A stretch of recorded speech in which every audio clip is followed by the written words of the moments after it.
Bienvenue à Inspire. Maîtriser le meilleur de ce que d'autres ont déjà compris. Je suis votre hôtesse, Laurel Martin-Dupont, et mon invitée aujourd'hui est Laetitia Guinan. Laetitia est journaliste et productrice à L'Aimant Bleu, où elle anime toutes les semaines une émission politique en direct qui s'appelle Le Point G, qui est à 20h chaque mercredi. Chaque semaine, Laetitia est en live, elle est en direct et elle doit vivre des moments d'imprévu, des moments où rien ne va plus. Ça peut être un invité qui ne vient pas, ça peut être des problèmes techniques, comme nous en rencontrons toujours, la preuve, je n'ai même pas de micro pour vous aujourd'hui. Ça peut être tout simplement 42 fièvres, on est malade, ou encore des débats houleux où on n'a qu'une seule envie, c'est de se liquéfier devant vous et disparaître. Et on connaît tous bien ce sentiment où on est confronté aux imprévus. Le direct, en fait, c'est un condensé de la vie. Et la vie, c'est sans arrêt des imprévus. On doit s'adapter à des difficultés qu'on rencontre, et d'autant plus lorsqu'on est en recherche de travail. Laetitia, elle va nous raconter comment confronter ces moments pour les transformer en une expérience unique. Merci beaucoup pour cette introduction, vous nous entendez bien? On n'a pas de micro. Merci de nous accueillir. C'est vrai que là, l'imprévu est là, le direct est là. Hein. C'est un exercice auquel je n'ai pas l'habitude de me confronter, c'est-à-dire de parler de moi ou de parler de comment je fonctionne. D'habitude, c'est moi qui pose les questions, c'est les autres qui y répondent. Donc voilà, ça c'est une forme d'imprévu, un stress avec lequel je dois composer. Bon, je compose probablement un peu mieux que beaucoup de gens parce que c'est mon métier de composer. Je l'exerce depuis plus d'une vingtaine d'années, qu'évidemment les journalistes ce sont des gens qui recherchent l'imprévu et donc forcément ils ont soit une meilleure tolérance, en tout cas ils apprennent à faire avec parce que l'adrénaline, l'imprévu au quotidien c'est quelque chose qui fait partie de notre job, de notre vie mais c'est effectivement comme l'a dit Lorraine, c'est quelque chose qu'on retrouve tous les jours, hein. Je veux dire, on peut jamais tout maîtriser, ni son environnement ni ce qui va nous advenir, on espère qu'il n'y a pas de grosse catastrophe, mais que ce soit la lampe qui pète, que ce soit tout d'un coup une facture impayée avec l'office des poursuites qui vous envoie quelque chose, enfin une roue qui pète, enfin toute la journée on est confronté à ce type d'imprévu et il faut y faire face hein, parce que sinon on a une vie impossible. Quand c'est des petites catastrophes ça va, les plus grosses catastrophes c'est un peu plus compliqué et donc arriver à accepter cet imprévu, arriver à bien le gérer, c'est ce qui rend la vie plus facile. Et donc, voilà, l'idée, c'était de savoir... Et en fait, la semaine passée, quand on s'est rencontrés, Laetitia, elle me disait, chaque semaine, il n'y a pas une semaine qui passe dans laquelle je ne me dis pas, mon Dieu, j'ai la page blanche, mon invité ne peut plus venir, etc., des problèmes. Alors, Laetitia, concrètement, comment tu gères ce stress ? Alors, il y a des moments, hein, j'ai envie de m'effondrer et on a toujours la liberté de le faire. Il y a toujours un moment où je me dis, j'irai pas, c'est pas grave. Et puis après, je me reprends parce que, en fait, le vrai échec, c'est jamais d'avoir finalement raté des choses. Il y a toujours des choses qui sont ratées, c'est jamais parfait, mais c'est de ne pas avoir fait. Et les seuls, effectivement, ratages, échecs dont je me souviens vraiment, c'est les fois où finalement j'ai renoncé. Et donc, c'est ce qui me motive parce que en me disant que voilà, je ferai au mieux et que si je joue au mieux le match, eh ben, j'aurai toujours la satisfaction de l'avoir fait. Ma foi, j'ai d'emprise sur ce que moi je fais, pas sur ce que les autres font.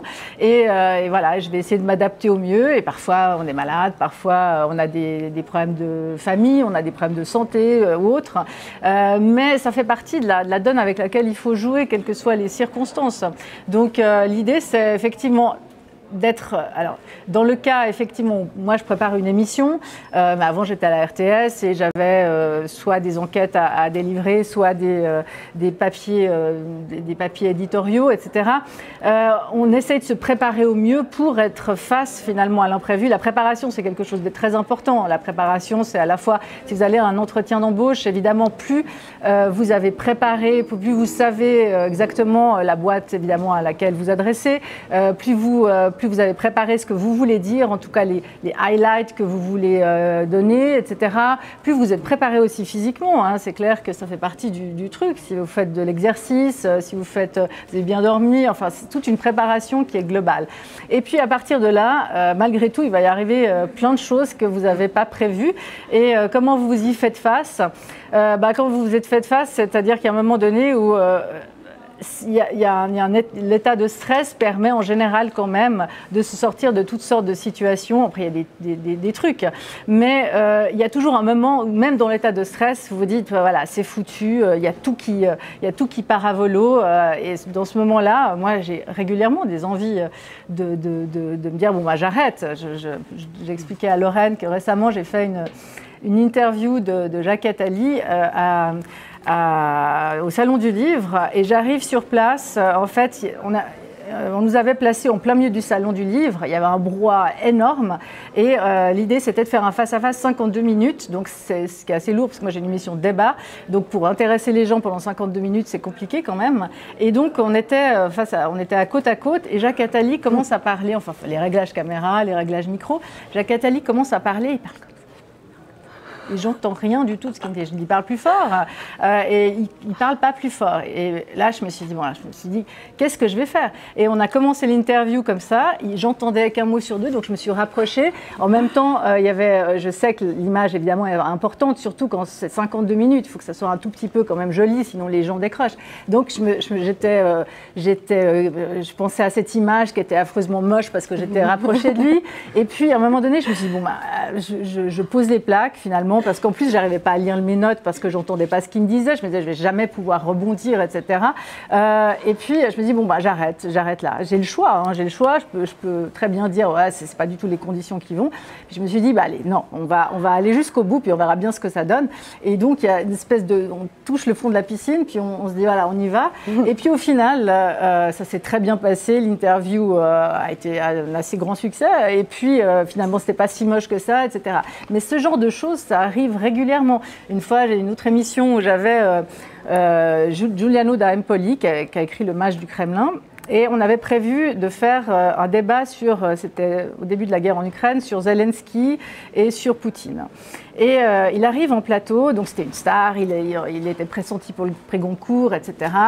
Et il arrive, j'avais des invités, j'avais une spécialiste justement de l'image sur Zelensky pour parler de ça, et puis elle l'attendait au maquillage, et da Empoli me dit « Ah non, moi c'est hors de question, je ne parle pas de Zelensky ». Donc toute mon émission, tout mon canevas, tout était foutu. Et elle me dit « Non, ça c'est exclu ». Bon, pour une question, je pense, d'image personnelle, il n'avait pas envie d'aborder la question. Donc j'ai dû me dire, mais qu'est-ce que je fais là? On va faire comme si tout allait très très bien. Et donc je me suis dit, bon, je pars de toute façon, je connais ma matière, hein, parce que je la prépare, parce que c'est mon job. Et donc je suis assez forte, en tout cas Laetitia Guinan, parce que je me crée un personnage comme ça, est assez forte, assez capable pour assumer ça. Et donc j'ai conduit l'autre invité qui l'a mal pris, mais enfin voilà. Et puis on a fait 1 heure d'émission avec lui sur Poutine uniquement, en brodant, etc. Et finalement, ça s'est très très bien passé. Mais il y a toujours cette espèce de... Heureusement, ce n'est pas toutes les semaines comme ça, mais ce moment où ça peut basculer et puis vous devez faire face. Et puis effectivement, vous avez le choix de renoncer, c'est pas grave, c'est jamais la fin du monde quand on renonce. Néanmoins, c'est la chose qui vous marquera. Si vous renoncez, vous le vivrez infiniment plus mal que finalement si vous avez bricolé et qu'il sortira toujours quelque chose de plus positif. Et donc ça, c'est quelque part un moteur, je pense, qui doit toujours nous habiter, quel que soit d'ailleurs l'enjeu, hein, que ça soit effectivement pour aller affronter des recruteurs, que ça soit pour aller affronter une confrontation avec des collègues de bureau, etc. Il faut y aller. Il faut y aller, ça sera toujours mieux que de rester dans sa cuisine, parce qu'on le vivra personnellement infiniment mal. Toujours on le vit mal. Voilà. Et puis tu m'as dit quelque chose qui m'a beaucoup interpellée. Tu m'as dit que ça peut mal commencer, mais on peut toujours transformer ces situations. J'adore vraiment l'idée de se dire, ouf, c'est vraiment mal parti, mais néanmoins, c'est pas fini. Le match n'est jamais fini jusqu'à la dernière balle.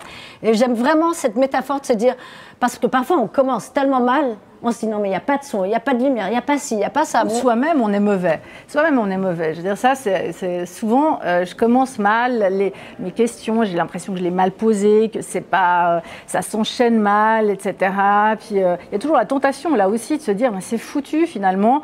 Et puis en fait, si on arrive à ne pas se dire c'est foutu, mais on arrive à chaque moment à retourner la situation. Moi, il y a des émissions que j'ai très mal commencé et finalement en me disant ça, après ça, on retourne et les gens concluent sur l'impression finale en fait. Et donc ils vont rester sur la dernière impression et pas sur l'impression. Donc vous pouvez en fait à chaque moment aussi changer le cours des choses. Si vous commencez à balbutier, je sais pas, dans un entretien d'embauche ou à être mauvais, tout n'est pas foutu. Vous pouvez à chaque moment vous rattraper avec des trucs en se disant voilà, calme-toi et ça va aller, essaye de trouver des ressorts, une phrase, etc.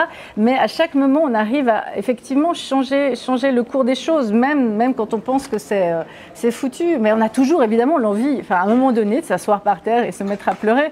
Et on peut le faire, hein, on peut le faire. Sauf que c'est dommage, parce qu'en réalité, on y perdra beaucoup plus que d'essayer, malgré tout, là aussi, d'influencer les choses de façon positive.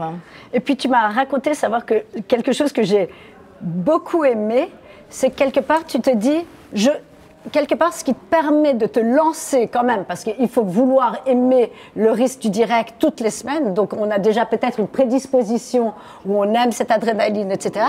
Mais tu m'as dit, quelque part, pour pas stresser en amont, parce que évidemment il y a toutes les sources de stress, je vais rater, je serai pas à la hauteur, etc. Et tu m'as dit, je sais au fond de moi que je vais pouvoir le gérer. Et j'adore cette idée, j'aime vraiment cette idée de confiance. Au fond de nous, il faut qu'on ait cette confiance de se dire, malgré les éléments extérieurs, je peux le gérer. Tu peux peut-être aller un peu plus en profondeur ici pour... Alors ouais, moi je pense d'abord la confiance en soi, c'est toujours de faire. Enfin, on apprend à avoir confiance en soi en faisant, en réalisant qu'on arrive à faire, etc. Le faire, c'est un peu la clé aussi. Ça nous permet même de nous connaître nous-mêmes. Hein. Je ne crois pas au développement personnel sur un canapé, je lis, je pense sur moi, etc. On est ce qu'on fait et en fait on devient ce qu'on fait aussi. Et évidemment, plus on fait, plus on se rassure, on sait qu'on a pu faire, on sait qu'on a réussi à affronter toutes sortes de choses, etc. Alors il y a bien un moment zéro. Il y a un moment zéro où en fait ce qui doit être le moteur là-dedans, c'est de se dire que c'est des trucs un peu cons, mais qu'est-ce qu'il y a de grave ? Enfin, je veux dire, il y a de grave si vous êtes malade, il y a de grave si vous allez mourir, mais qu'est-ce qu'il y a de grave ? Qu'est-ce que vous risquez finalement de perdre ? Ça, c'est un peu le moment zéro. Et plus vous faites, plus vous répétez des actions, plus vous répétez des situations qui sont jamais parfaites, mais qui vont vous apprendre à avoir confiance et à voir que, effectivement, quoi qu'il se passe, vous arrivez à vous en sortir d'une façon parfois très glorieuse, parfois un peu plus laborieuse, mais en même temps, vous arrivez à vous en sortir. Et je pense que le faire, vraiment, l'expérience est la chose principale. Et on part jamais à zéro. C'est-à-dire on est déjà tous adultes, assez bien construits. On a quand même toute une vie d'expérience derrière nous qui nous a montré qu'en toutes sortes de situations, on avait réussi à nous en sortir. Et que si on est là, c'est justement qu'on a réussi à affronter tout ça. Et donc, il n'y a pas de raison qu'on ne le fasse pas et que ça ne marche pas. Et puis, je me fie aussi sur la statistique. C'est-à-dire que si ça ne marche pas une fois, ça ne marchera pas. Moi j'ai un job aussi. Avant, j'ai fait de l'enquête et c'était de l'enquête. On ne me donnait pas les sujets, puis j'arrivais les infos, puis c'était des enquêtes qui souvent duraient des mois, etc. Et je me disais, voilà, là je trouve rien, mais c'est statistique. À un moment donné, à force de taper dans la balle, elle va finir par rentrer dans le court. Et c'est vrai, c'est qu'à un moment donné, le bus, il finit par passer. Et on ne sait pas quand, etc. Mais c'est effectivement la persévérance. Et, on n'est pas plus génial, on n'a pas plus de chance ou moins de chance qu'un autre. Il y a justement une autre chose qui est effectivement la persévérance.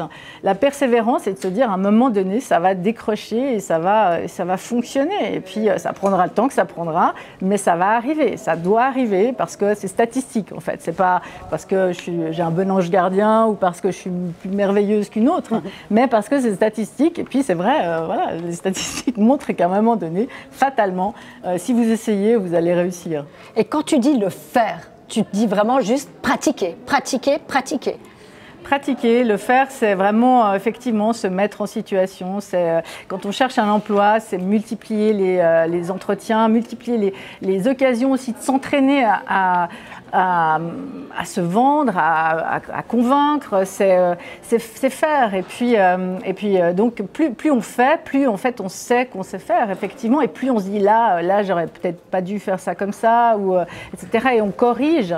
Et c'est en fait en faisant qu'on apprend à faire. Moi, j'ai vraiment rien qui est théorique en fait. Je crois assez peu. On peut avoir des trucs comme ça qui nous aident, des mots-clés, des phrases-clés, des choses qui à un moment donné vont nous donner vont servir d'aiguillon. Mais en réalité, je crois assez peu dans le développement personnel. Je pense vraiment qu'on apprend à être en faisant, quoi. Et puis, c'est vrai que moi, quand j'ai lancé mon émission, j'avais jamais fait d'animation. Hein. J'avais fait beaucoup d'antennes, mais j'avais jamais fait d'animation de débat. Donc, vraiment, c'était work in progress. Vraiment, je savais absolument pas comment on gérait. Et puis, j'étais à Léman Bleu où c'était effectivement, c'est très Startup Nation, comme ça, donc ça va comme je te pousse, démerde-toi. Et donc, je me disais, mais comment je vais être crédible? Je sais pas animer, je sais pas, etc. Et j'ai vu un coach qui m'a dit, sois toi-même. Sois toi-même. Je ne sais même pas qui suis-je pour c'est ça qui marche. Et donc, mais en réalité, c'est plus j'ai fait des émissions, plus je commence à voir effectivement comment ça fonctionne et comment être à l'aise, etc., que j'ai pris confiance en moi et que j'ai pris aussi, que je me connais mieux en fait, mais disons que c'était pas quelque chose qui était travaillé en amont, c'est vraiment quelque chose qui se travaille semaine après semaine et voilà, on est tous dans ce genre de configuration. En fait, c'est en faisant et finalement, on ne se définit pas par ce qu'on aime, mais par ce qu'on fait aussi. Je crois que le faire, c'est très global, hein, mais vous définissez par la façon dont vous avez de vous occuper de vos enfants, par la façon que vous avez même d'organiser votre maison, que vous avez de planifier votre vie, que vous avez pour la changer parfois aussi. Hein, si vous êtes un peu trop fêtard, d'arriver aussi à vous mettre dans un autre. Voilà, et ça là aussi, c'est les habitudes, c'est le faire qui va vous permettre de changer vos habitudes de vie, de changer vos habitudes de fonctionnement et même, il n'y a rien qui est jamais inscrit, qui est jamais définitif, même vos relations avec vos collègues, etc. Il y a parfois, on met longtemps à trouver comment être bien, à gérer un conflit, c'est quelque chose qui est jamais évident. Je pense qu'il y a des gens qui ont plus de facilité à parler en direct, à être bien avec les autres. Mais c'est quelque chose qui se travaille. Tout le monde peut y arriver. Je pense que c'est vraiment... Mais il y a que la mise en condition, la mise en situation et l'acceptation aussi que peut-être on va se planter. Mais en fait, cette phrase de Mandela, voilà, on parlait des phrases un peu bateau, mais cette phrase de Mandela qui disait « Moi, j'échoue jamais. Soit je gagne, soit j'apprends. » Et c'est vrai... Enfin, c'est pas toujours agréable hein, quand on se plante, on n'aime pas. Mais en fait, effectivement, il n'est pas là l'échec. L'échec, c'est autre chose. L'échec, c'est le renoncement. L'échec, c'est effectivement de se dire voilà, c'est foutu pour toujours. Et puis voilà, je m'assois par terre et je pleure. Parfois, on le fait. Hein. Parfois, ça fait du bien de se dire ah merde, on prend une bière et puis demain ça ira mieux. Mais c'est vrai que c'est là. Enfin, je crois et je le constate vraiment le vrai échec. Et puis tu m'as dit quelque chose que j'ai beaucoup aimé, c'est le goût de l'effort. En fait, on travaille toujours en se disant oh, là, ça va être le succès. Quand j'aurai ça sera enfin le succès. J'aurai ma grande maison, j'aurai ma grosse voiture, quand j'aurai ma femme, mes enfants, ça sera enfin le succès. Et en réalité, c'est pas ça le succès. Ce que tu me disais très justement, ce que j'aimais, c'est prendre le goût de l'effort, prendre le goût du faire, comme tu me l'as si justement dit. Et c'est vrai que finalement, on travaille souvent en se disant quand je gagnerai 1000 francs de plus par mois, quand je pourrai enfin m'acheter mon Audi TT de mes rêves, quand. Et en fait, ce quand, c'est pas ça qui compte parce que ça n'arrive jamais. Et même quand bien même ça arrive, c'est pas comme on le souhaitait. C'est vraiment ce processus de tomber amoureux du faire, de l'effort, du quotidien. C'est ce cheminement finalement qui est à la base de notre vie. Hein. Et j'ai vraiment beaucoup aimé cette idée que tu disais, que c'est en prenant goût de l'effort qu'on arrive à construire des mini petites success stories au quotidien, sans jamais abandonner, bien sûr, en y rajoutant les habitudes qu'on peut transformer. Quelles sont tes peurs, Laetitia? C'est ça qui... J'aimerais effectivement juste poursuivre, parce que c'est très important. Je pense qu'il ne faut pas voir le succès comme la récompense. Enfin, le succès, il n'arrive jamais comme on l'imagine. Il arrive souvent beaucoup plus tard, souvent de façon indirecte. Mais si on se dit juste, voilà, je fais pas, mon entretien d'embauche, et puis si ça ne marche pas, bah, c'est un échec. Et puis si je suis pris, c'est un succès. Mais en fait, non, parce que vous êtes pris dans un boulot, puis après, il y aura d'autres problèmes qui vont se présenter. Il va falloir... Donc, les trouilles et les difficultés, elles arrivent au fur et à mesure. Moi, c'était ce que m'avait dit mon patron à la RTS, mon grand patron à la RTS, quand il m'avait engagé. J'ai plus au départ, il me disait, mais pensez même pas à ça, parce qu'effectivement, une fois que vous êtes là, vous allez avoir la trouille d'aller à l'antenne. Après, vous allez avoir des problèmes avec tel machin, et ça va s'enchaîner comme ça. Et c'est vrai, en fait, si on se dit à chaque fois, ma récompense, c'est le succès, ça ne fonctionne pas. Effectivement, il faut le trouver ailleurs, il faut le trouver dans la satisfaction, de s'accorder des satisfactions systématiquement quand on pense avoir joué au mieux le match, quand on pense avoir... Ça, c'est des vraies victoires, parce que vous dites, voilà, là, moi, j'ai fait au mieux de ce que je pensais, là, je suis contente de moi, etc. Et ça, c'est des gratifications solides, mais qui vous permettent effectivement d'aller dans l'épreuve suivante, parce que vous pouvez... Et puis, généralement, moi, je suis assez superstitieuse, mais quand il y a un truc génial qui arrive, immédiatement derrière, vous avez une catastrophe qui arrive. Enfin, on parle de choses... qui reste dans une certaine mesure. Et donc, vous ne pouvez jamais vraiment vous réjouir. Si vous vous basez là-dessus, ça ne fonctionnera pas. Et donc, effectivement, il faut aller chercher la satisfaction ailleurs et se dire que c'est le chemin. Le chemin, il est épineux, mais il n'est pas qu'épineux. Il y a plein de choses géniales qui s'y produisent aussi. Et il faut apprendre aussi à avoir des critères de satisfaction qui soient modestes et qui soient à portée de main de chacun. Parce qu'effectivement, il n'y a jamais un truc qui va vous apporter la sérénité, le bonheur. Ce sera derrière une succession. Une porte va s'ouvrir, mais derrière, il y aura une succession d'autres portes. D'ennuis, etc. Et de choses difficiles à gérer, de choses problématiques, etc. Donc, on n'arrive jamais, heureusement. Enfin, le jour où on arrive, c'est pas souhaitable.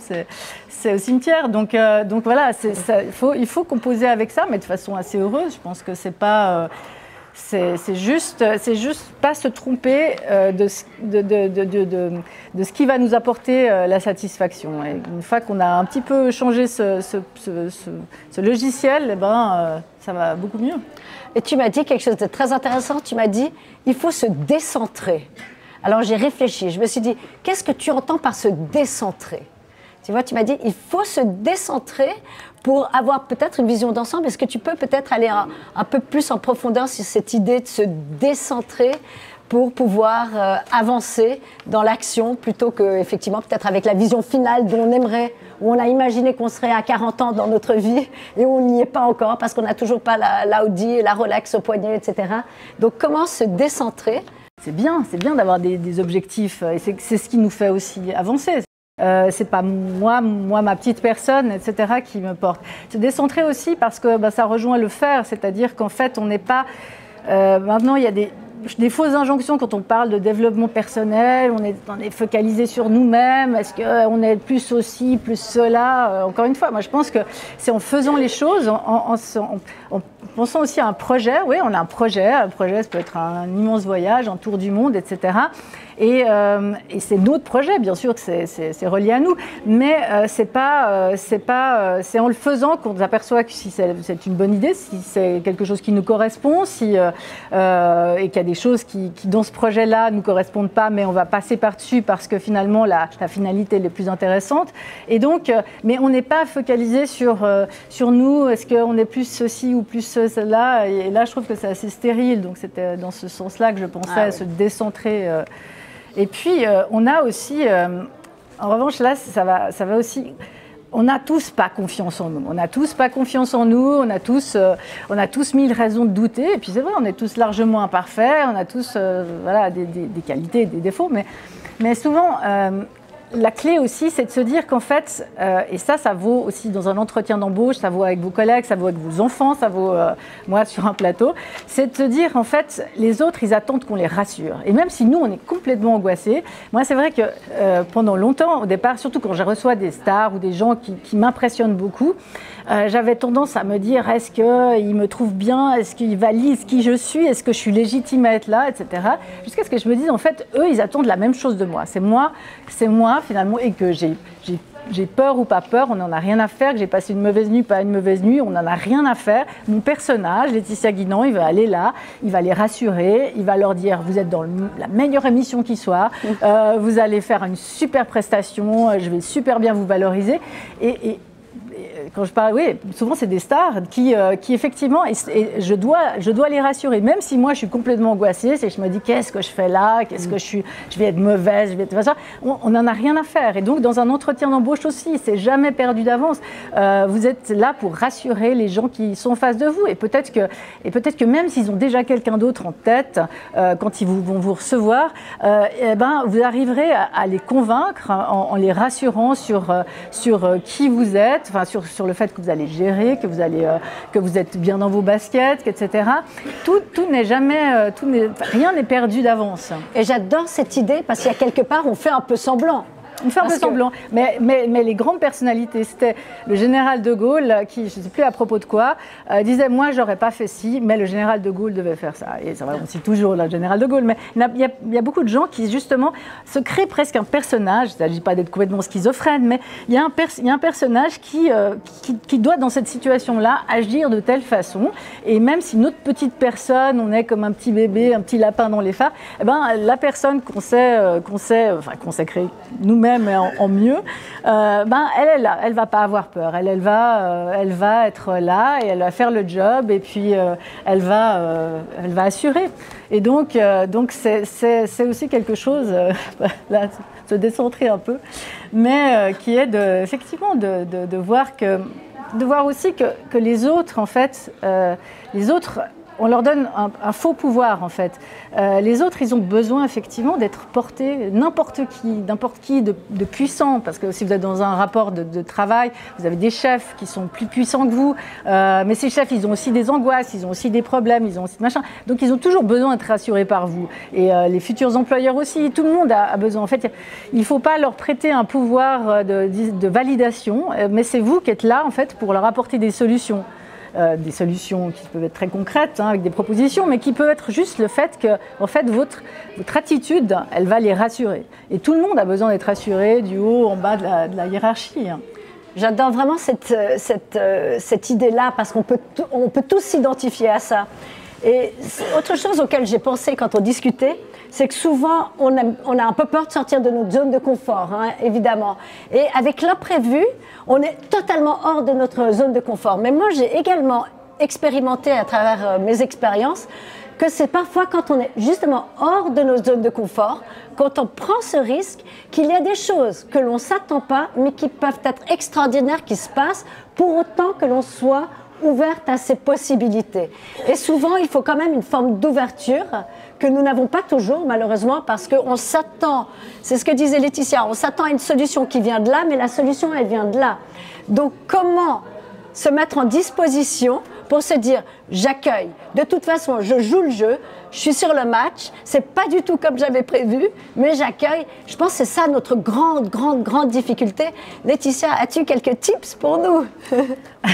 Alors, sur le fait d'accueillir, moi, je vis dans mon boulot d'imprévus et d'opportunités qui vont arriver. Donc, je suis très à l'affût de ces opportunités-là. J'essaie de les saisir parce que voilà, je dois être à l'affût des actualités, des gens qui ont des choses des livres à sortir ou voilà. Donc j'essaie effectivement d'être le plus ouverte à cet imprévu-là. Mais effectivement, c'est une espèce d'hygiène de vie. Plus on s'ouvre, si vous avez des contacts justement, je sais pas, dans la recherche d'emploi, vous recherchez chercher, il faut vous mettre en disposition effectivement de dire au maximum de gens que vous connaissez, de dire ce que vous cherchez, d'essayer de saisir là où il pourra y avoir une branche à laquelle vous allez vous accrocher. Et ça, c'est effectivement, on se crée ces opportunités aussi. Hein. Enfin, mais ça revient aussi avec plus on essaye, plus on réussit, plus on a des chances de réussir. Mais ça fait partie de la chose. Effectivement, si vous sortez jamais de chez vous et puis que vous parlez à personne, etc., vous avez peu de chances qu'il vous arrive un truc heureux, une relation heureuse, etc. Et je pense qu'il faut juste pas avoir peur de ce qui peut arriver.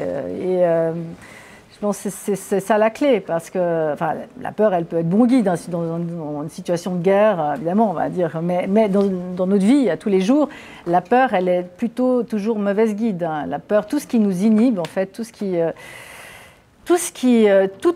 les bonnes raisons qu'on se trouve hein, pour ne pas faire, pour ne pas aller, pour ne pas, etc., en fait, ça joue contre nous. Et puis, on revient à la question que j'avais tenté de te poser avant. Tes peurs, quelles sont tes peurs? Mais moi, je joue tout le temps avec mes peurs. Enfin, j'essaye de ne pas y penser. J'essaye de ne pas y penser le plus possible en étant dans le faire. Le faire me rassure et puis ça m'occupe l'esprit. Mais évidemment, quand j'ai eu mon premier enfant, j'avais évidemment lu toutes les catastrophes qui pouvaient arriver. Mon gynécologue m'a dit, bon, je vous laisse dans mon cabinet avec toute cette littérature-là, vous verrez, il n'y a que des catastrophes qui sont répertoriées. Donc, soit vous commencez comme ça, soit vous abandonnez immédiatement l'idée d'avoir peur. Et puis on verra bien au fur et à mesure, mais c'est valable pour tout. C'est-à-dire que moi j'ai peur du matin au soir. Si je commence à m'écouter, j'ai peur de tout. J'ai peur de ne pas être pertinente, j'ai peur de ne pas être bonne, j'ai peur de ne pas réussir, j'ai peur que ça soit un échec, j'ai peur qu'il y ait un bad buzz, j'ai peur que... Enfin, voilà. Mais il faut juste se dire, on revient à ce que j'ai dit au début, c'est il n'y a pas de vrai échec, on se remet de tout, à part des maladies, des accidents, mais du reste, on s'en remet. Donc, malgré tout, rien de si catastrophique que ça ne peut arriver. Au pire des cas, on perd son travail. C'est pas une maladie. Enfin, je veux dire, on va réussir à rebondir. On l'a déjà fait. On sait que notre vie, encore une fois, on est tous assez âgés pour savoir qu'on a toujours réussi à rebondir. Et donc, on va rebondir. Et donc, il n'y a pas de raison, de se laisser bouffer par ça, parce qu'au contraire, on risque de rater des choses. Alors, on n'est pas toujours super performant. Et des fois, on part pour aller courir et puis on revient après 5 minutes parce qu'on a d'autres tensions et puis c'est pas si grave. Il faut juste essayer que le plus de fois où on arrive à faire les choses, on les fasse. Et je pense qu'après, on est déjà super content de soi et puis on s'aperçoit qu'en fait, on évolue, on grandit, on avance, on monte, et ça fonctionne. Merci beaucoup Laetitia pour cette conversation absolument passionnante. Pour reprendre les points les plus importants, moi je dirais qu'il y a vraiment ce côté où les peurs, on les rencontre tous. Il faut vraiment être dans le faire. C'est en faisant que les opportunités viennent, que le match n'est jamais perdu. On peut le jouer jusqu'à la fin, même si on a extrêmement mal commencé. On peut jouer ce match jusqu'à la fin. On a également parler de ce petit personnage qu'on peut s'inventer, en quelque sorte, qui est la version de nous, sûre de nous, qui allons rassurer les autres. Tout se passe bien ici, on n'a pas de micro, ça a été la catastrophe, on était ultra stressés, mais finalement, j'espère bien entendu que vous avez passé un excellent moment avec nous. Et évidemment, la pratique, dans la confiance, en se disant rien n'est grave. Je pense que ça, c'est vraiment des tips, mais fabuleux, qu'on peut tous prendre avec nous. Et je vous prie de vraiment applaudir chaleureusement Madame Laetitia Guinan, qui est venue partager avec nous sa grande expérience du direct. Merci à vous. Un grand merci à Laetitia. Merci à vous d'être là. Et je vous propose un petit jus d'orange, un moment d'échange, tous ensemble.